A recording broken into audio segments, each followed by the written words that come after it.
Bonsoir à tous, bonsoir à toutes. C'est avec un plaisir non dissimulé que je me tiens devant vous ce soir pour vous accueillir dans la maison du Seigneur, pour ceux qui sont en présentiel, sur la toile, pour ceux qui ne peuvent se déplacer. Nous apprécions vraiment que vous preniez un peu de votre temps pour répondre au rendez-vous fixé par Dieu notre Créateur, par Christ le Rédempteur, par le Saint-Esprit notre Consolateur. Je vous rappelle que Dieu est concerné par notre bien-être tout autant physique, mental que spirituel. Avec le frère Berthe Pamphile, nous aurons la joie de partager son expérience en matière de santé et particulièrement le sujet de ce soir sera autour de l'alcoolisme. Cette présentation sera suivie d'un morceau instrumental interprété par le frère Croné Charles, Like the Dew in the Morning, comme la rosée du matin. Ensuite, le pasteur Lassonnier nous enseignera selon la méthode de Jésus. C'est parce que nous avons du prix à ses yeux que notre Dieu utilise tous les moyens disponibles pour nous faire du bien. Bienvenue, welcome, benvenuto, bienvenue.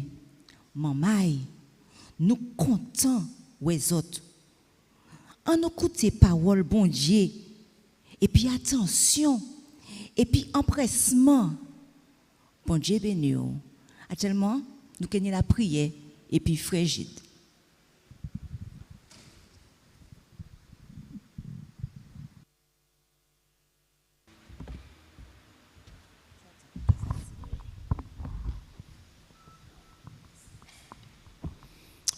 Je vous invite à adopter une attitude respectueuse pour la prière.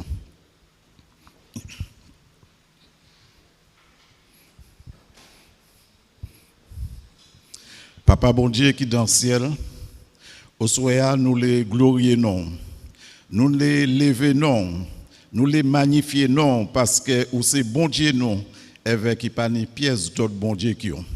Nous les remercions pour belle journée là ou permettre nous passer. Merci pour bénédiction. Merci pour grâce. Merci pour bonté, mais aussi merci pour fidélité. Nous les à présent présenter comme nous devant toi nous. Le psalmiste a dit m'a lever cocosier moi en l'air pour m'en joindre secours parce que secours là qu'a vini dit l'Éternel qui créait ciel et puis la terre. Merci papa parce que vous là pour nous. À un moment où la terre a bouleversé, nous pas savent qui ça pour yo faire. Responsable les nations pas savent côté pour yo prendre. Mais nous ni croyance là, nous ni l'espérance là, nous ni bon Dieu à côté nous, nous ni Jésus qui l'a puis nous. Et puis bah nous l'autre consolateur qui est le Saint-Esprit et nous remercions pour ça. Merci pour la santé que nous reçoit. Merci parce que nous pouvons au moins respirer. Et Salmis là a dit que tout ça qui ni respiration, c'est pour nous louer l'Éternel. Eh bien nous remercions pour toutes ces bons bagages là. Mais papa encore une fois, nous croyons que nous faisons ça qui mal en yeux. C'est pour ça que nous au soir venir en pied la croix pour demander encore pardon pour pécher nous. Pardon pour ça nous fait qui pas fait au plaisir. Pardon pour ça nous fait qui pas à la hauteur de ça qui attend de nous. Et nous commandons dit fontiez nous papa, pardonnez-nous, lavez-nous, purifiez-nous pour nous ça net et puis clair devant au soir.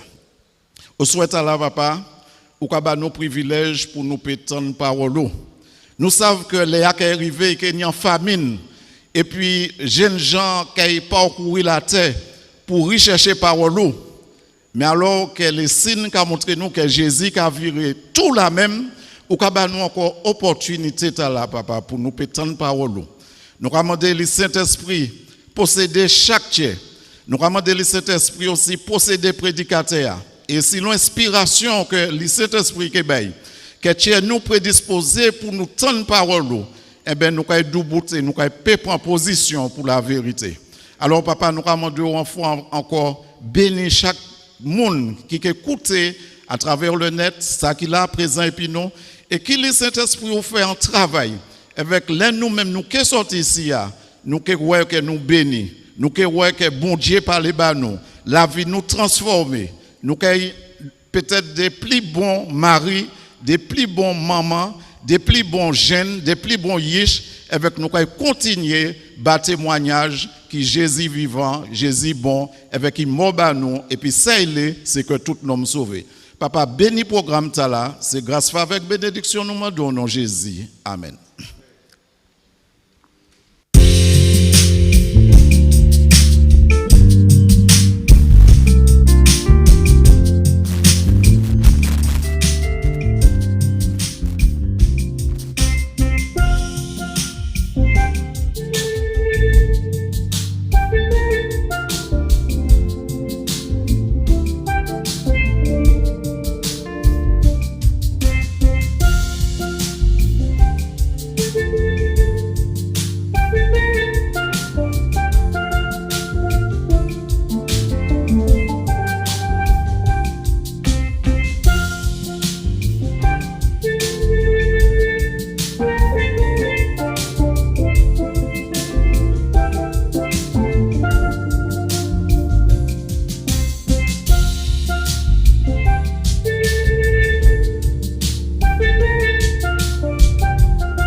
tous. Bonsoir à tous. Ce soir, nous allons... je vais essayer de vous donner du punch, mais nous n'allons pas prendre un punch. C'est différent. Je vais essayer de tuer 2 mythes que nous avons à la Martinique. Premièrement, yo, parole montée descendre, ou radio savane qu'a dit que nèg te ka fait yo fait rhum pour te penser dominer et là yo goûté yo trouvé bon, alors c'est pour ça yo ka boire rhum à présent.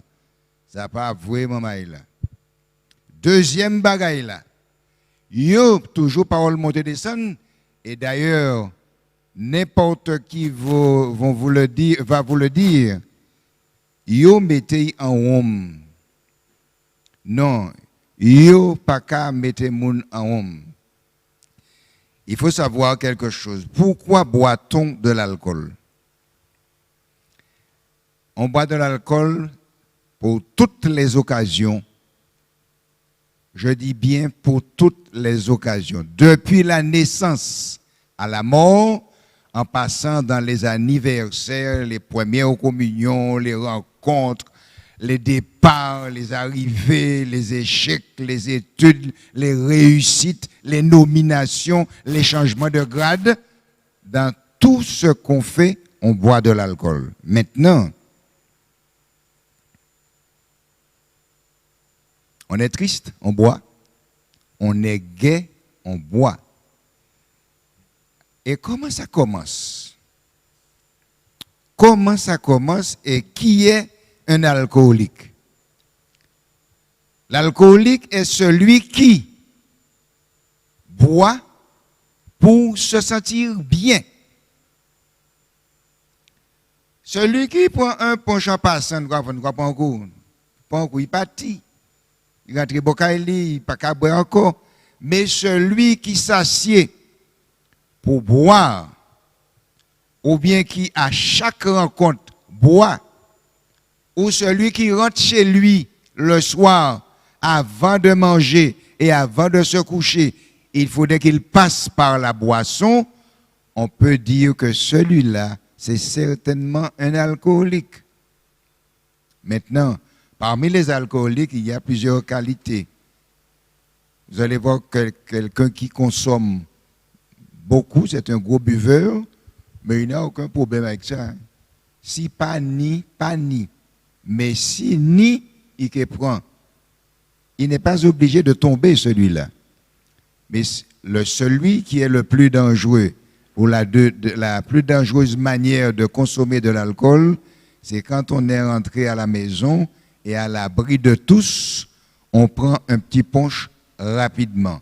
Et quand on prend rapidement, des fois, on a dit que c'est un doigt, et c'est un doigt couché, mais des fois, on prend un doigt debout.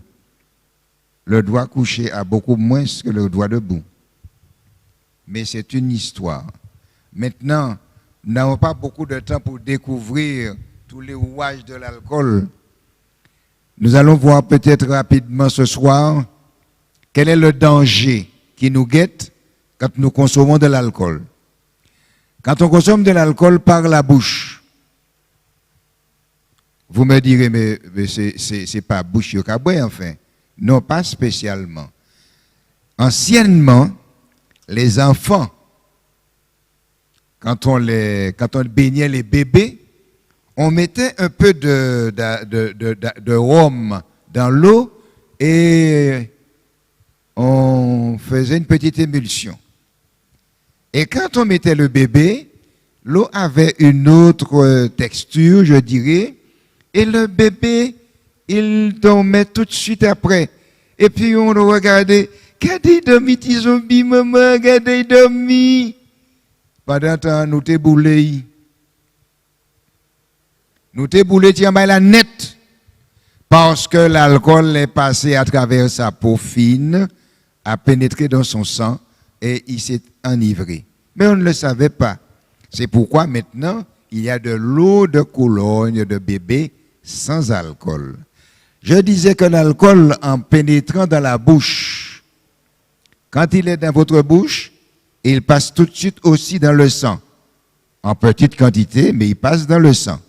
L'alcool va descendre ici le long de l'œsophage.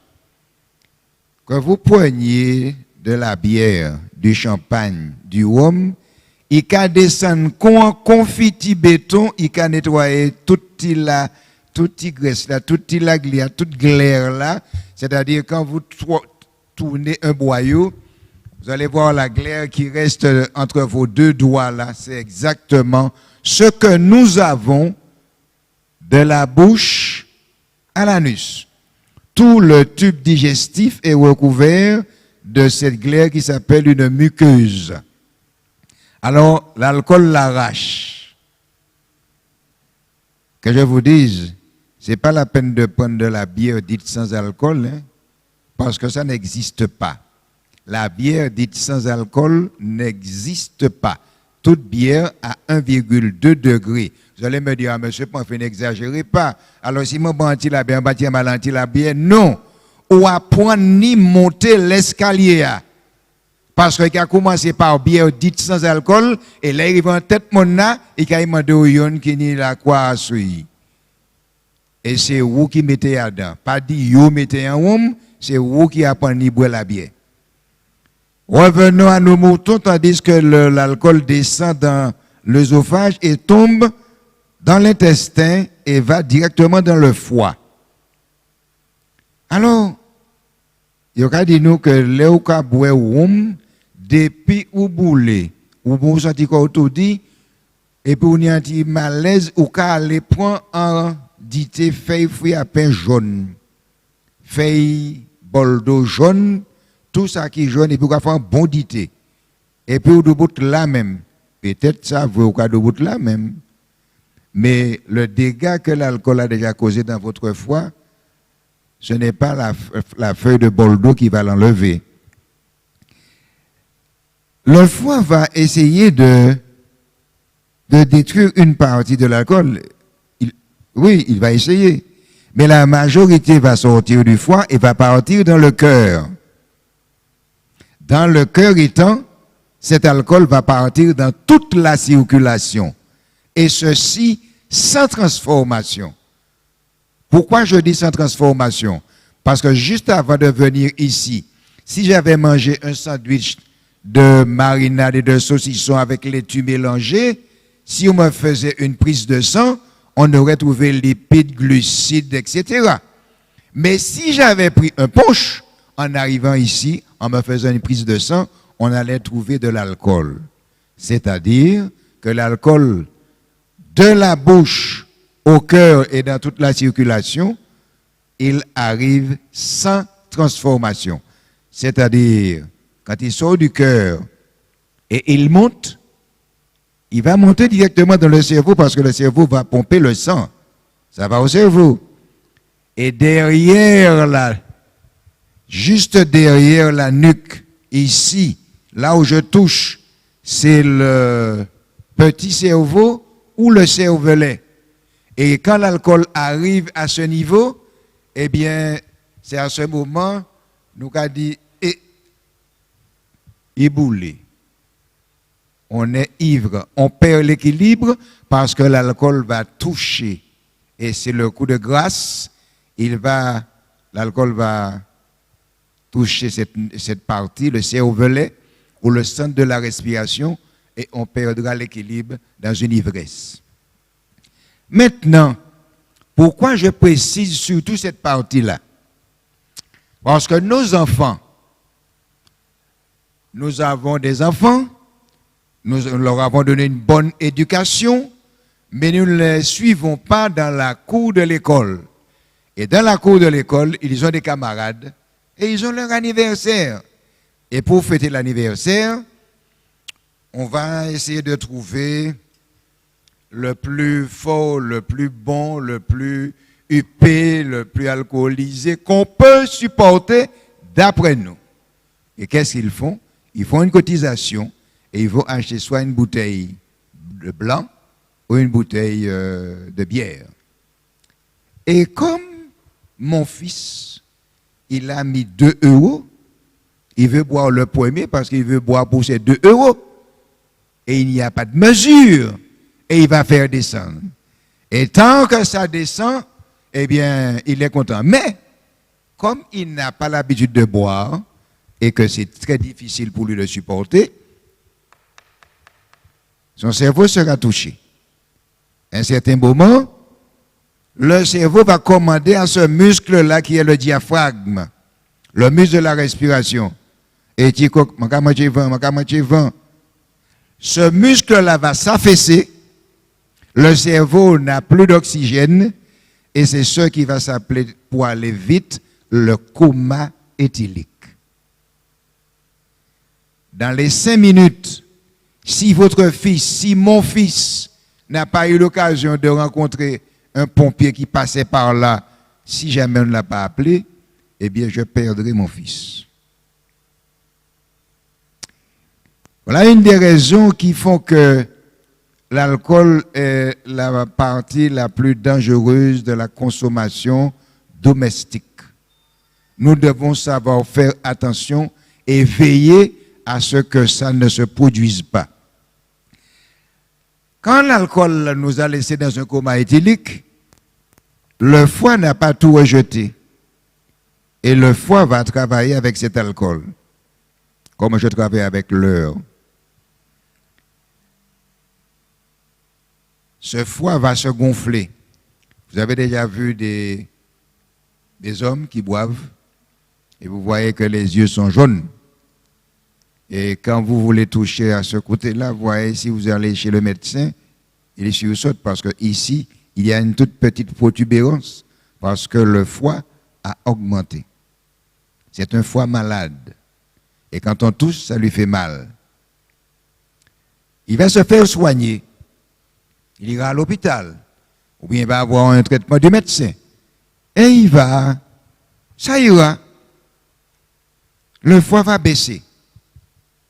Mais malheureusement, comme le foie a baissé, il se dit, bon, eh bien, foie moi guéri, mon péri, ouais. Et il recommence à boire. Et le foie va se regonfler. Et au fur et à mesure que le foie se gonfle, eh bien, il va devenir petit, malade, dur, noir, comme une vieille éponge. Tandis que le foie se rend malade, puisqu'on l'a rendu malade, le ventre va gonfler. Le ventre va devenir très gros, pointu, brillant et douloureux. Pourquoi? Parce que ça va produire de l'eau qui va tomber ici dans le ventre et le ventre va grossir. À partir de ce moment, on va dire, pour aller vite, qu'il a un foie acétique. Il souffre de l'acide et le médecin va piquer le ventre, va introduire une aiguille et enlèvera aux environs de entre 3 et 6 litres d'eau tous les 2 ou 3 mois. Donc, en regardant quelqu'un qui consomme de l'alcool, qui s'appelle un alcoolique, c'est un mangeur de médecins et un suceur de spécialistes. Parce que l'alcoolique doit voir un psychologue pour savoir pourquoi il boit. Et si jamais il rentre dans les rouages de l'hallucination, il faudrait qu'il voie un psychiatre. Ça fait 2. L'alcool va ronger sa dentition. Il faudrait qu'il voie un dentiste. Il faudrait qu'il voie un médecin pour l'appareil digestif. Et s'il fume, il faudra qu'il voie un médecin pour les poumons. Donc, si vous avez de l'argent, vous pouvez miser sur le corps médical pour aider un seul homme, parce que c'est difficile. Maintenant, quels sont les dangers dans la famille? Vous supposez que l'argent du mois va passer dans l'argent du bar. Les enfants qui ont besoin d'argent, ils vont bénéficier d'un juron en passant et les moqueries des autres. Donc, l'alcool est de loin ce qui pourrait nous donner de la joie.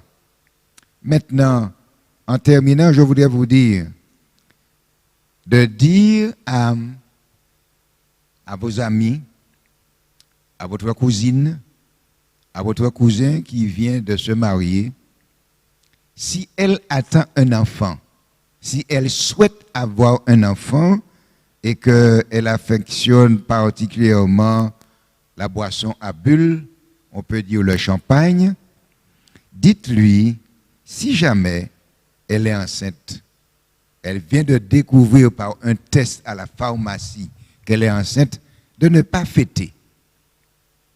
De ne pas fêter cette nouvelle au champagne. Ah, ça qui n'y a ça.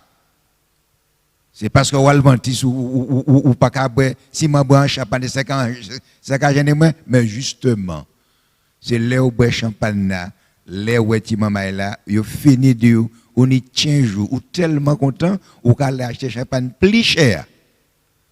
Le ou acheter champagne plus cher, faut qu'on sache ou que ça s'y porte, ça ou que oui.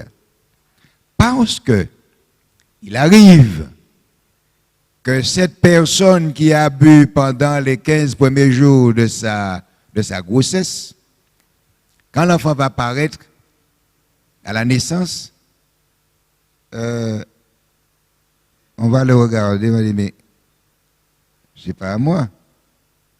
Comment c'est pas à moi? Il sortit là, il montait là, c'est pas à où? Parce que ce petit canal là qu'on a là, sous le nez, ça n'existe pas. Les oreilles sont légèrement plus hautes que la normale. Quand vous regardez sa main, il n'y a pas de signe dans la main. Vous pouvez dire que vous avez là un enfant qui est handicapé, non seulement handicapé parce qu'il est à l'hôpital, mais il est handicapé pour la vie. Si vous aviez écouté votre cousin qui vous avait dit de ne pas boire dans les 15 premiers jours de votre grossesse, vous aurez fait attention. Donc, je crois que je vous ai donné un punch ce soir, mais pas un punch. Faites attention, car l'alcool n'est pas fait pour tous, n'est pas fait naturellement, n'est pas fait à boire, parce que votre voiture, diesel ou essence, quand vous passez dans une station, vous mettez ce qu'il faut dans le moteur. Dieu nous a donné un moteur qui fonctionne à l'eau. Merci de m'avoir entendu, de m'avoir compris. Je vous souhaite un bon soir.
Mesdames et messieurs, nous avons ouvert notre série d'études la semaine dernière sur le thème « L'approche du règne de Dieu » en nous servant d'une parabole de Jésus où il établit une comparaison tirée du figuier, dont lorsque les branches deviennent tendres et que les feuilles poussent, constitue une indication claire à l'approche du climat plus chaud. Il voulut ainsi attirer l'attention de ses auditeurs pour leur dire, quand ils verront les choses qui ont été annoncées se réaliser, qu'ils devaient comprendre que le royaume de Dieu est proche, c'est-à-dire le retour de Jésus est imminent.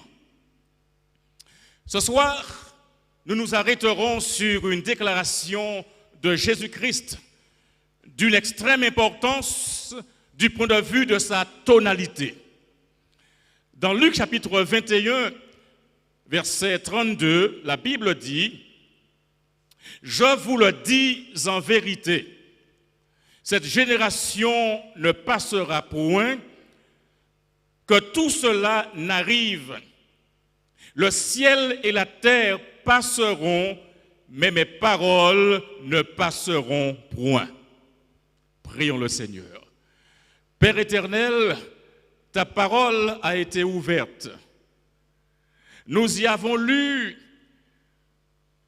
combien il est important pour nous de comprendre que le temps est arrivé où nous devons avoir nos yeux ouverts et que nous devons prêter attention aux signes des temps. Nous comprenons que ta déclaration mérite notre attention.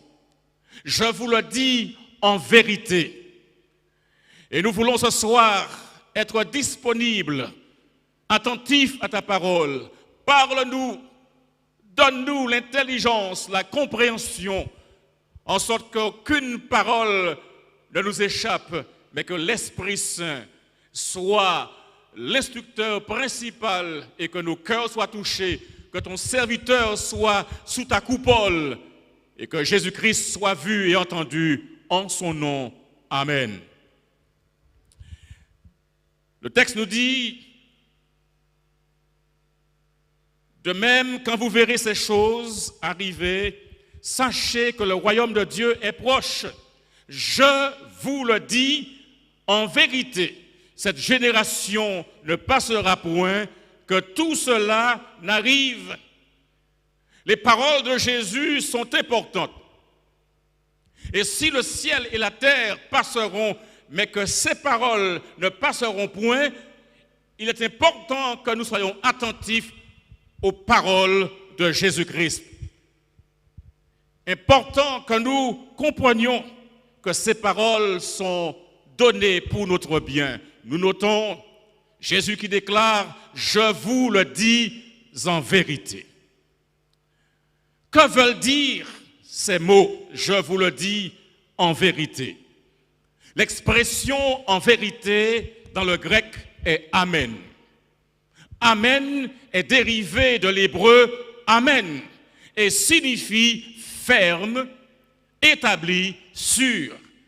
Ainsi donc, nous parlons ce soir de choses qui sont établies, de choses qui sont sûres, de choses qui sont fermes. En hébreu, l'emploi de « amen » donnait une réponse confirmative et emphatique à la déclaration d'un autre. Dans le livre du Deutéronome, chapitre 27, versets 15 et 16, la Bible dit « Moïse et les enfants d'Israël et les anciens d'Israël ordonnèrent au peuple d'observer les commandements de l'Éternel. Et toute personne qui s'écarte de ces commandements attire la malédiction sur elle. Je veux ce soir que nous comprenions que lorsque nous nous écartons des commandements de l'Éternel, ce n'est pas le bonheur que nous attirons, mais le malheur. Prêtez attention à ce qui suit, verset 15, Deutéronome chapitre 27. Maudit soit l'homme qui fait une image taillée ou une image de fonte, abomination de l'Éternel, œuvre des mains d'un artisan, et qui la place dans un lieu secret, et tout le peuple répondra et dira Amen. Verset suivant, 16. Maudit soit celui qui méprise son père et sa mère, et tout le peuple dira Amen. Maudit soit celui qui déplace les bornes de son prochain, et tout le peuple dira Amen. Maudit soit celui qui fait égarer un aveugle dans le chemin, et tout le peuple dira Amen. Verset 19. Maudit soit celui qui porte atteinte aux droits de l'étranger, de l'orphelin et de la veuve, et tout le peuple dira Amen. Verset 20. Maudit soit celui qui couche avec la femme de son père, car il soulève la couverture de son père, et tout le peuple dira Amen. Maudit soit celui qui couche avec une bête quelconque, et tout le peuple dira Amen. Verset 22. Maudit soit celui qui couche avec sa sœur, fille de son père ou fille de sa mère, et tout le peuple dira Amen. Verset 23. Maudit soit celui qui couche avec sa belle-mère, et tout le peuple dira Amen. Verset 24. Maudit soit celui qui frappe son prochain en secret, et tout le peuple dira Amen. Verset 25. Maudit soit celui qui reçoit un présent pour répandre le sang de l'innocent, et tout le peuple dira Amen. Verset 26. Maudit soit celui qui n'accomplit point les paroles de cette loi, et qui ne les met pas en pratique, et tout le peuple dira Amen. Mesdames et messieurs, celui ou celle qui s'écarte des commandements de Dieu attire sur lui la malédiction.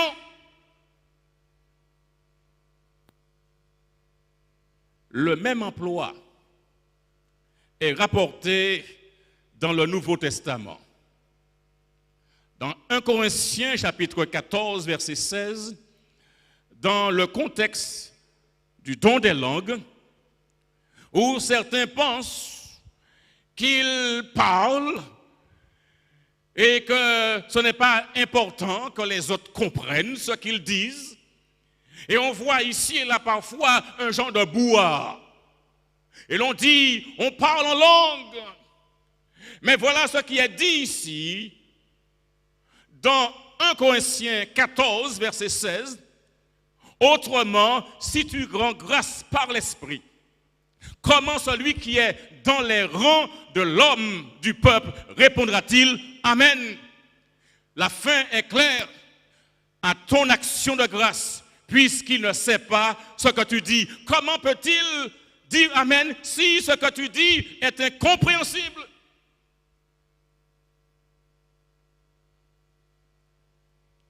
Amen est aussi fréquent dans le Nouveau Testament à la fin des doxologies. Et comprenez que lorsque nous parlons de doxologie, nous parlons d'un mot qui vient du grec doxa, qui signifie gloire, et logos, qui signifie parole. Ainsi donc, une doxologie est une formule de prière qui rend gloire à Dieu. Et c'est pourquoi lorsque nous avons la doxologie, eh bien ceci englobe Dieu le Père, Dieu le Fils et Dieu le Saint-Esprit. Gloire à Dieu. Tout ce que nous faisons doit avoir pour finalité la gloire de Dieu. D'ailleurs, même lorsque nous mangeons, que vous mangiez, que vous buviez, que vous fassiez quelque autre chose, faites tout pour la gloire de Dieu. Et c'est pourquoi notre frère Berthet a mis l'emphase sur le danger de l'alcoolisme. Ainsi donc, cela est important. On ne peut pas glorifier Dieu lorsqu'on va à l'encontre des commandements qu'il nous a prescrits. En effet, Romains chapitre 1, verset 25 dit « Eux qui ont changé la vérité de Dieu en mensonge et qui ont adoré et servi la créature au lieu du Créateur qui est béni éternellement. Amen. » Mais prenons le temps de considérer ce qui précède. Oh mes amis, ce qui précède est très édifiant. Au verset 18 de Romains 1, il est dit « La colère de Dieu se révèle du ciel contre toute impiété et toute injustice des hommes qui retiennent injustement la vérité captive. Car ce qu'on peut connaître de Dieu est manifeste pour eux, Dieu le leur ayant fait connaître. Il n'y a pas d'ignorance, parce que Dieu n'est pas celui qui garde sa connaissance, mais qui transmet à l'homme tout ce qu'il doit savoir pour avoir le salut. En effet, verset 20, les perfections invisibles de Dieu, sa puissance éternelle et sa divinité se voient comme à l'œil nu depuis la création du monde. Quand on les considère dans ses ouvrages, ils sont donc inexcusables. Puisqu'ayant connu Dieu, ils ne l'ont point glorifié comme Dieu et ne lui ont point rendu grâce, mais ils se sont égarés dans leurs pensées et leur cœur, sans intelligence, a été plongé dans les ténèbres. Verset 22. Se vantant d'être sages, ils sont devenus fous. Et nous voyons cela s'accomplir sous nos yeux aujourd'hui. À une époque où on se dit, ayant atteint des niveaux de connaissances technologiques, scientifiques très avancés, eh bien, on assiste à des choses qui sont des plus contradictoires. Ils se déclarent sages, ils se vantent d'avoir la connaissance, d'être sages, mais ils sont devenus fous. Et ce qui se passe au cœur de l'Europe aujourd'hui est un exemple flagrant de la folie de l'homme. Ils ont changé la gloire du Dieu incorruptible en image représentant l'homme corruptible, des oiseaux, des quadrupèdes et des reptiles. Verset 24.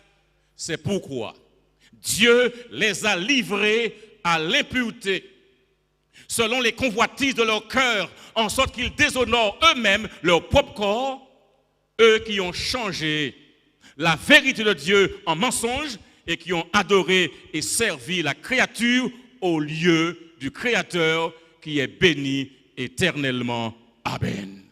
Cette parole est une parole ferme, une parole établie.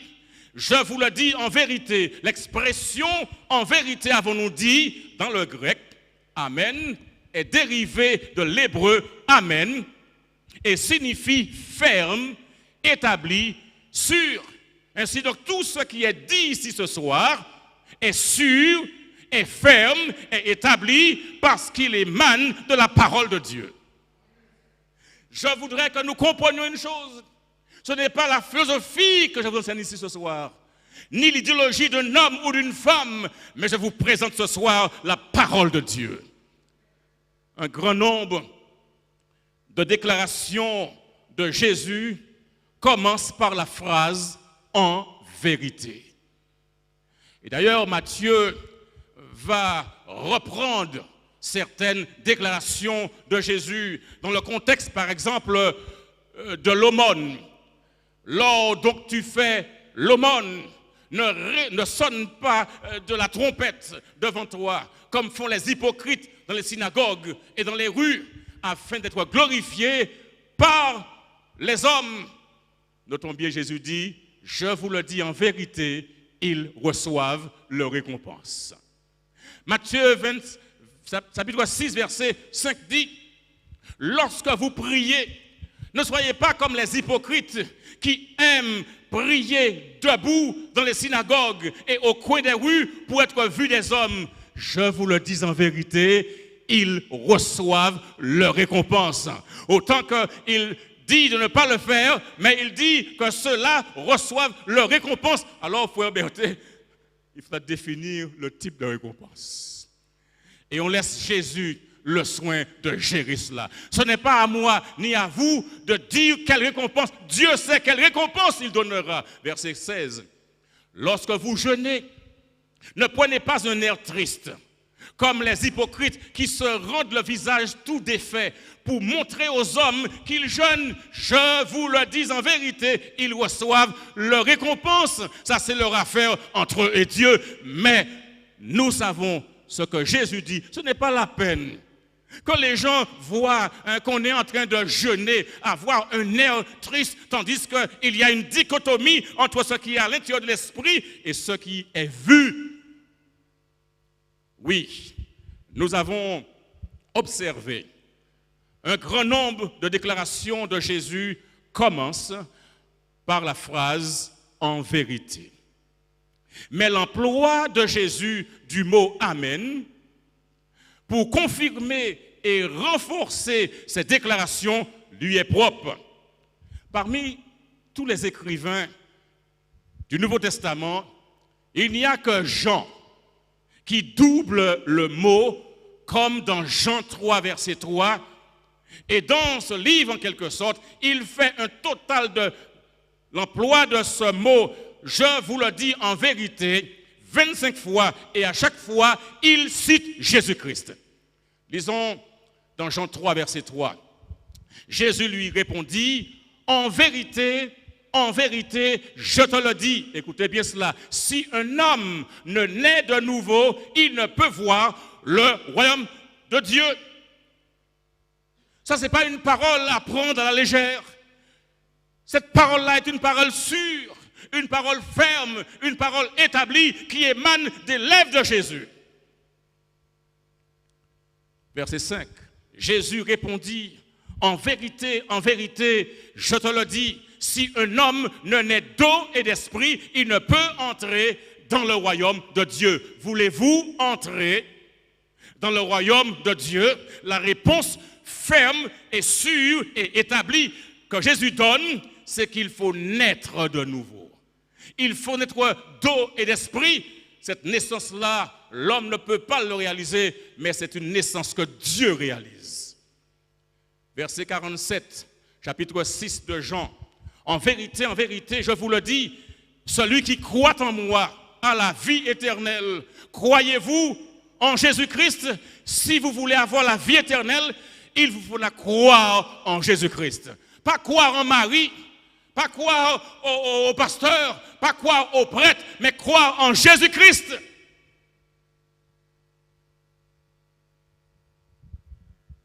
Jean 10, verset 7 déclare, Jésus leur dit encore, en vérité, je vous le dis, je suis la porte des brebis.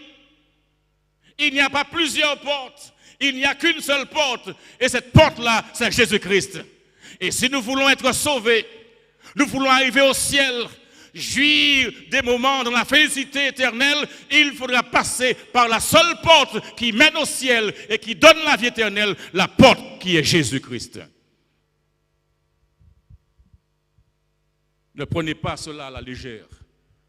Matthieu 18, verset 3 nous dit, Jésus parlant, je vous le dis en vérité, si vous ne vous convertissez et si vous ne devenez comme les petits enfants, hello, et ça peut arriver quand on se sente monsieur ceci, madame cela, mais si nous ne devenons comme un petit enfant, si nous ne nous convertissons, eh bien, nous n'entrerons pas dans le royaume des cieux. Alors, qu'est-ce que cela signifie? J'ai eu une altercation avec quelqu'un.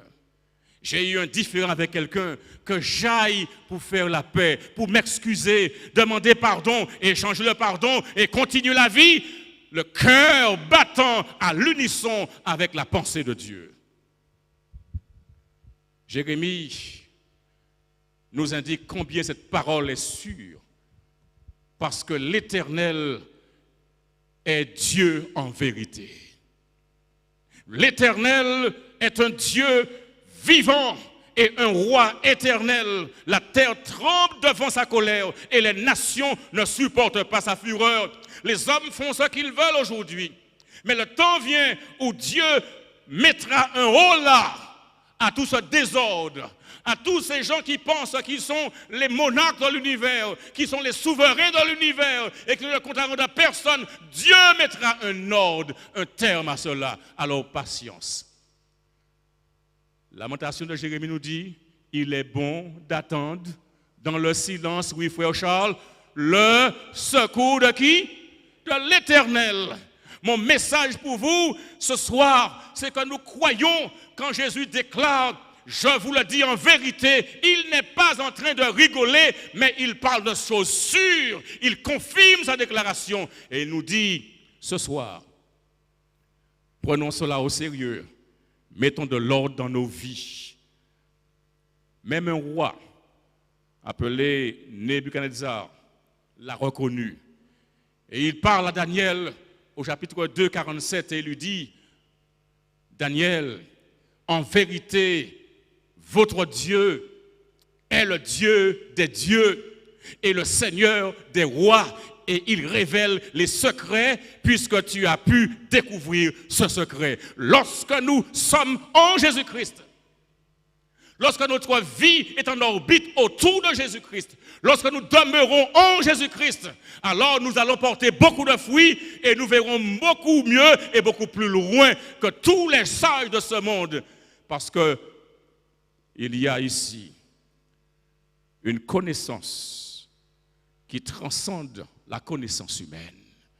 Il y a ici une révélation qui transcende tout ce que les hommes peuvent connaître. Alors ce soir, en terminant, je voudrais t'inviter à donner ton cœur à ce Jésus, à donner à Jésus la priorité de ta vie, à ne pas tergiverser, à ne pas regarder à droite, regarder à ce que les autres font. Et souvent, on dit, oui, il fait cela, je fais comme lui, mais ne fais pas comme l'autre, mais fais comme Jésus te demande de faire. C'est Jésus qui a donné sa vie pour toi à la croix du Calvaire.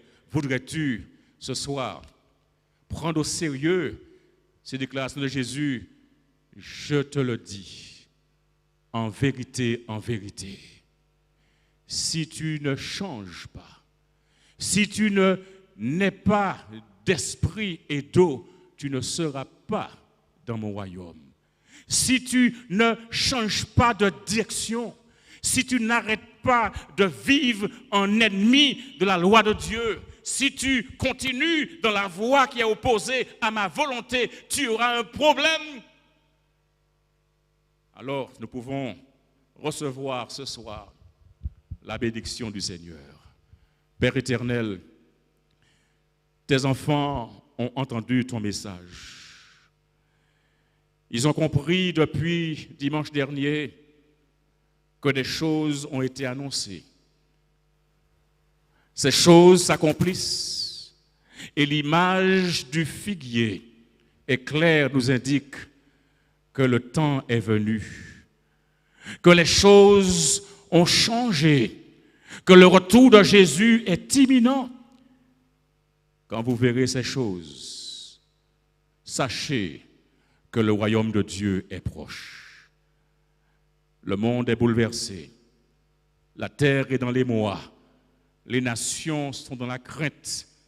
Viens, Père éternel, et apporte la paix, la sérénité dans le cœur de tes enfants et permets qu'en dépit de la situation, ils puissent entendre ta voix, donner la priorité de ta parole dans leur vie, t'accepter comme leur Seigneur et Sauveur, te donner une chance dans leur vie, et puisses-tu y venir, les façonner, les nettoyer, les prendre par la main et les conduire sur le chemin de la sainteté, sur le chemin de la vérité, sur le chemin du salut, sur le chemin de la victoire.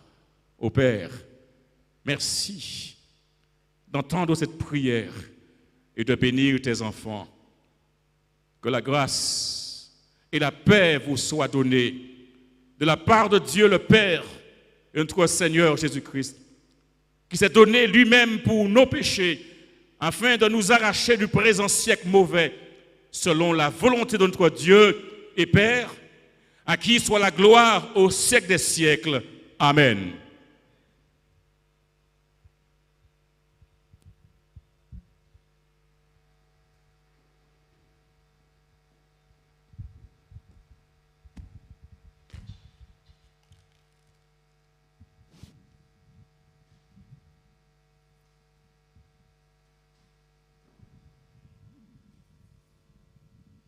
Je crois que ce soir, nous avons une fois de plus été richement bénis. Et je vous rappelle que ces conférences ont pour but de répondre à la question suivante: qui fera partie du royaume de Dieu? Je voudrais vous rappeler que vous avez 2 numéros que vous pouvez appeler. Ce sont les numéros suivants: 0696 61 53 32 et 0696 29 84 63, comme vous le voyez, ils sont affichés à l'écran. Alors, à ces numéros, vous pouvez avoir des interlocuteurs qui prieront avec vous. Vous pouvez aussi avoir des études. Vous pouvez aussi, à ce numéro, dire que vous voulez recevoir le baptême. Chers amis, nous vous rappelons que ces conférences sont sur le YouTube Adventiste Californie. Vous pouvez y retourner pour pouvoir réécouter ces conférences seul ou en groupe. N'hésitez pas à partager ce lien. N'hésitez pas à réécouter. Et si vous avez des questions, rappelez-vous 0696 61 53 32, 0696 29 84 62. Nous nous retrouvons dimanche prochain au même endroit et à la même heure.